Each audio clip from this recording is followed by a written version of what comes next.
Hey everybody, Douglas Will Roberts, the Super Beta 400, Mr. the Fanboy, and the Brown Skin Hero, coming back at you with another wrestling review. Having done an Impact or televised wrestling review in a long time. One of the major reasons for that is, as you can see in part one, I have my lamp on instead of the big ceiling fan light. The fan light. That's because the bulb, the second and final bulb recently went out, and trying to change and trying to install a new light bulb into the fan.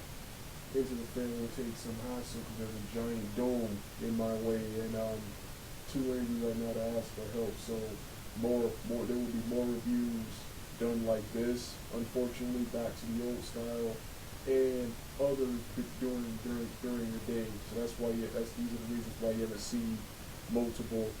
You haven't really seen much wrestling reviews. So with that being said, you don't want to hear. With that being said, let's get this started right now. This is my review of the July 1st edition of Impact, 2021 edition of Impact Wrestling, which was a phenomenal episode of Impact Wrestling and a phenomenal episode to start July for Impact Wrestling. I've said it once, I've said it 1,000 times. New Japan, Impact, and AEW are my favorite three best professional wrestling promotions going today. If I had to choose one, Impact Wrestling, in my opinion, is the best. They're the best when it comes to wrestling, sports, entertainment, drama, comedy, action, everything that makes professional wrestling is Impact Wrestling. This was a phenomenal episode. We started off with Jake Something and Satoshi Kojima. Jake Something substituted for Eddie Edwards, who got attacked by Will Morrissey defeating Brian Myers and his new protege Sam Beal. Rachel Ellering, I think, defeated Tennille Dashwood. Afterwards, Tennille Dashwood and Kay attacked her, but Jazz came to her aid. Then Jordan Grace, who I thought was going to turn heel, surprisingly came to their aid. Do not like this new storyline angle for the three of them. Jordan Grace and Rachel Ellering just became a tag team, and all of a sudden they're now just having problems. Then I was liking the Tennille Dashwood and Kayla with a K face turn and their weird alliance with Taylor Wilde. That storyline has just been dropped in favor of this new feud that just came out of nowhere. Tennille Dashwood interviewing Rachel Ellering and bringing animosity between the two team members. Yeah, but I don't like this. Don't like this right here. Yeah, this is probably the worst feud. Then you got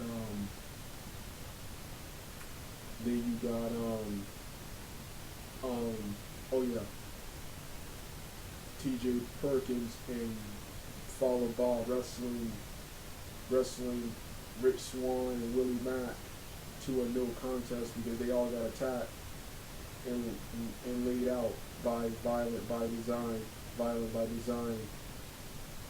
So yeah, I guess it's gonna be a three-way at Slammiversary, a three-way tag team match for Violent by Design's tag team championships. Then you had Chris Bay defeat my boy Petey Williams, who I wanted to win. Petey Williams in a cool athletic X Division match. Afterwards, the alliances of Rohit Raju and Mahabali Shira, Ace Austin, and Madman Fulton all came out to attack Petey Williams. Josh Alexander and later Trey Miguel came to the aid of Petey Williams. They let Chris Bay go, but Chris Bay later decided to aid the babyfaces after earlier in the show saying the whole storyline with Chris Bay was he never chose an alliance, he just does his own thing. Last week he filmed the X Division. He filmed the big brawl and beat down. This week he participated. This time he aided the babyfaces and becoming the last man.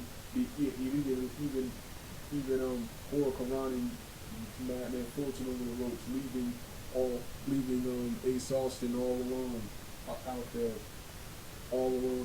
Ace Austin got double teamed by everyone. Next, um, Steve Cutler or Steve McLean, whatever he called himself, squashed another jobber in awesome fashion. Want to see him wrestle people from the main roster, which is why I'm not going to be reviewing any of his matches because they're just squash matches. Next is next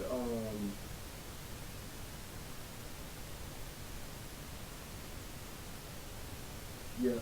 Then of course main event you have Hard to Kill a rematch. You have the rematch from Hard to Kill, only this time with different members, slightly different members. You have the heels, which is the same, Kenny Omega and the Good Brothers, with Don Callis in their corner. The heels taking on the babyface team of Chris Sabin. Heel moves just like Hard to Kill. And instead of Rich Swann, Sammy Callahan substituting for Rich Swann. Sammy Callahan. This was a phenomenal pay-per-view quality main event to start the show. I hated my boy Chris Sabin and his team losing, but I love the way it was done. Don Callis pushed Tommy Dreamer into Moose. Moose closed on at Tommy Dreamer, then attacked Sabin when Sabin had won with the front martial arts bicycle kick, then put Kenny Omega to hit the V-trigger and Dragon Suplex, and the Good Brothers to hit their double team suplex driver, neckbreaker like finisher for the 1, 2, 3, for the 1, 2, 3. Also in this show, apparently on BTI before the Impact, Neil Dashwood defeated Kimberly. This was from weeks ago when she parted ways with Kimberly and Susan because they're incompetent. And Kimberly in a backstage segment said something about we can go after the tag team titles. We can go after the tag team titles. We don't need Dina Purrazzo. We don't need Dina Purrazzo. And what's her face? Not Tamio, but Kimberly and Kimberly then also suggested if that doesn't work, we can go with Plan B, which is Sue Young. And then Susan said, Sue Young, who's that? So yeah, I'm not really. I like how they did that, but I'm not really interested in the return of Sue Young. I like the Susan character better. The goth makeup woman, you already have two characters like that. One, the best, Rosemary. Then you got Havoc, who's like that. So yeah, you really need another one of those. So yeah, I like the Susan business type woman character better. So yeah, another solid edition of Impact Wrestling.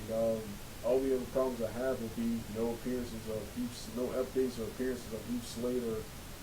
We haven't been seeing Matt Cardona lately either, and Shamrock, we haven't been seeing him lately, who I don't even think he's with the company anymore. Swinger and Hernandez weren't also on this episode, especially Swinger, who his Palace segments be some of the funniest and best and coolest segments of Impact, his Palace segments. Yeah, so other than that, great edition of Impact Wrestling. This is also the review intro for all July Impact Wrestling reviews. When we get back to these reviews, I was too lazy to make an intro, but here is the intro. So with that being said, let me make my grand entrance, and I'll review several matches. I'll review all matches off camera.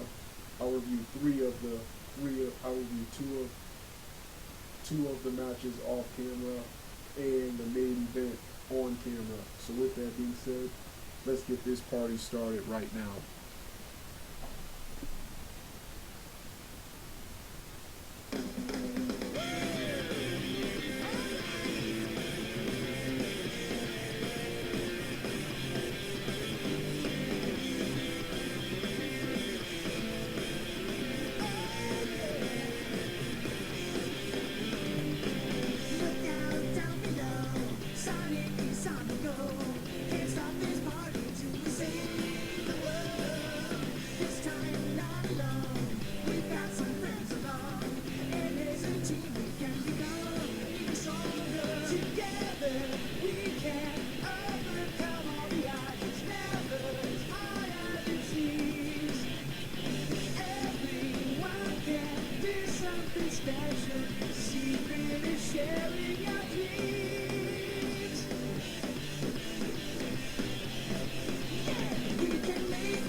the first match of the July 1st edition of 2021 edition of Impact Wrestling. You had Satoshi, it was supposed to be Satoshi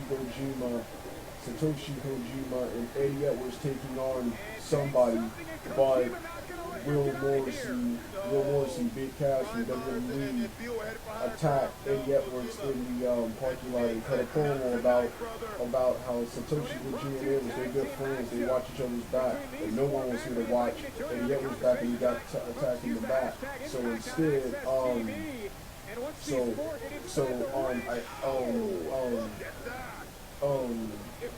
Brian Myers came out with his new protege, Sam Beal, and they cheap shot and started double teaming Satoshi Kojima, but Jake something came Kojima's aid, and this was a phenomenal tag team match. It started the show. There were lots of big moves. The most memorable big moves in the match was Jake something taking out Brian Myers with a beautiful sidewalk slam, which allowed Satoshi Kojima to hit his finishing move combo. The elbows followed by the Koji cutter, and then finish it off with the strong lariat for the 1, 2, 3. 1, 2, 3. So yeah, the team out on the baby faces pick up the win. Pick up the win. So so this was the first match of the night, and one of the best. The best match of the night, of course, was the main event, which I'm going to get to later. Now the most professional wrestler. Hey everyone, it's now time for my review, off-camera review of the X Division match between Petey Williams and Chris Bay. This was a great athletic X Division match. I wanted Petey Williams to win. Chris Bay won, which I kind of predicted. Petey Williams, he's at this stage in his career where he wrestles cool, nostalgic X Division matches, but mostly it's just here to put over younger talent. This was a great athletic match with lots of chain wrestling, brawling, and power moves, including Saban doing Brian Cage's move, the Enziguri in the corner, followed by the German suplex onto Chris Bay. That was one of the more memorable moves I've never seen Petey do. The match ended after several roll-ups and other failed Canadian Destroyer maneuvers from Petey Williams. The match ended in climactic fashion when Chris Bay hit a double cutter, finisher combo on Petey Williams. The first cutter, then the finesse, which he calls it, the finesse where he bounces off the ropes. Then for the final one, for the 1, 2, 3 afterwards, the newly formed alliance of Ace Austin, Madman Fulton, Shira, and Rohit Raju all came out to double team and beat up Petey Williams. They tried to recruit Chris Bay, but Chris Bay decided, nah, I don't want any part of this. They left. Then Chris Bay came back later. Chris Bay came back. Not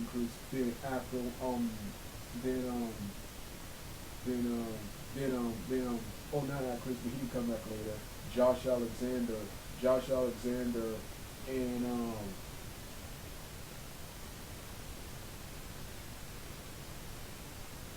Josh Alexander came to Petey's aid. So did Trey Miguel. I think those three came to Petey's aid.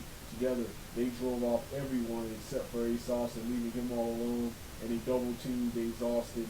Before that, Chris Bay came back to aid the baby faces. They took out everyone, even Madman Fulton, leaving Ace Austin all alone. So, none of this is going to matter. It's going to be every man for themselves at the pay-per-view.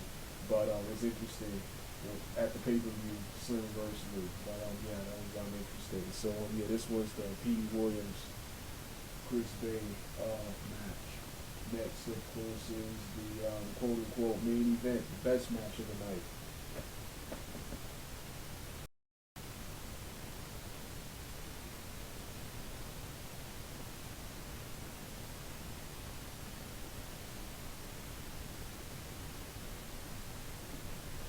For a crucifix, shoulders down, stacked up, and the machine gun Carl Anderson pops upside headlock takedown by Chris Sabin. Head scissors and a standoff Hey between everyone, Sabin time for my and review Anderson.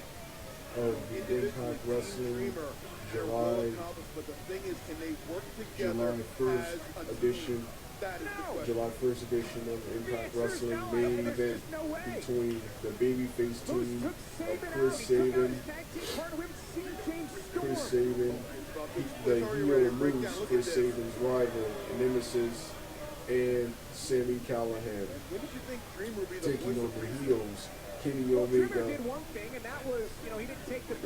the belt collector, and the Good Brothers, Carl Anderson and Doc Gallows, the Good Brothers, with Don Callis in their corner, and Tommy Dreamer in the babyfaces team's corner.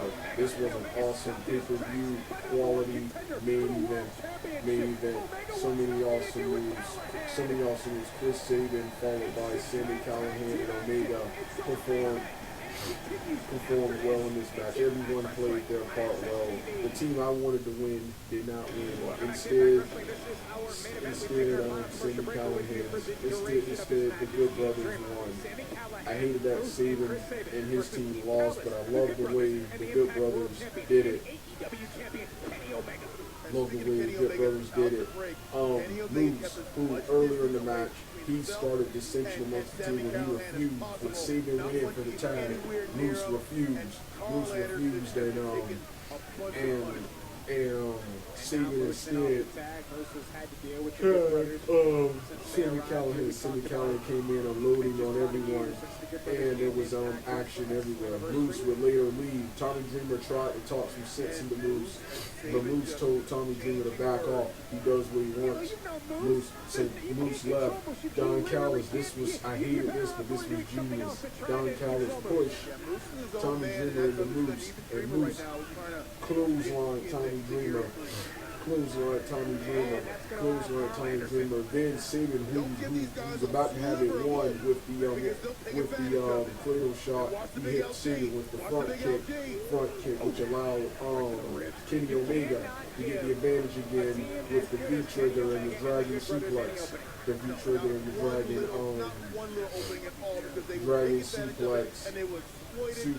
Then the Good Brothers hit their double team suplex finisher, suplex driver, net breaker maneuver for the 1, 2, 3. Thus, that's how the baby faces, that's how the heels won. So, yeah, the great pay-per-view quality main event is almost an Impact Wrestling Hard to Kill from earlier this year, Hard to Kill main event.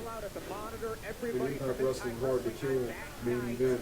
For those 30 to 40 minutes, we'll be main event rehash only with instead of Rich Swann, swap out Rich Swann for now Sami Callihan. So yeah, can't wait for already. It's 2 weeks away. Can't wait for Slammiversary 2021. So yeah, well, another awesome edition of Impact Wrestling.